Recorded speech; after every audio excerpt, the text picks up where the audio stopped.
سورہ حج آیت نمبر 26، 27 اور 28 کی تلاوت اور اس کا ترجمہ۔ اعوذ باللہ من الشیطان الرجیم، بسم اللہ الرحمن الرحیم۔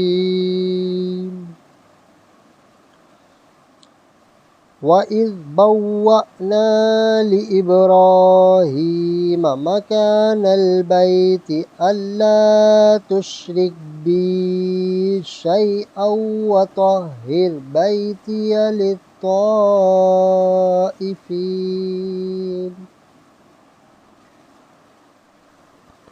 للطائفين والقائمين والركع السجود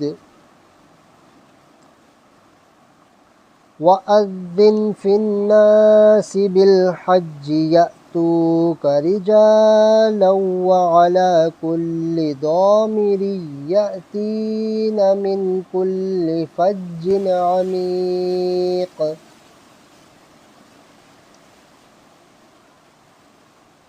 ليشهدوا منافع لهم ويذكروا اسم الله في أيام معلومات على ما رزقهم من بهيمة الأنعام فَكُلُوا مِنْهَا وَأَطْعِمُوا الْبَائِسَ الْفَقِيرَ۔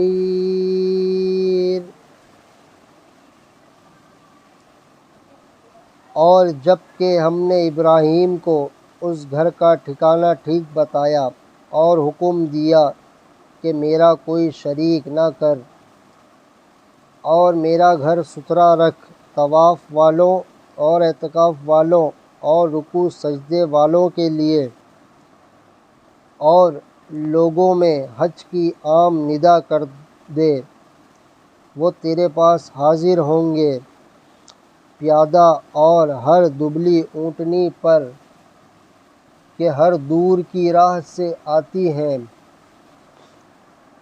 تاکہ وہ اپنا فائدہ پائیں اور اللہ کا نام لیں جانے ہوئے دنوں میں اس پر کہ انہیں روزی دی۔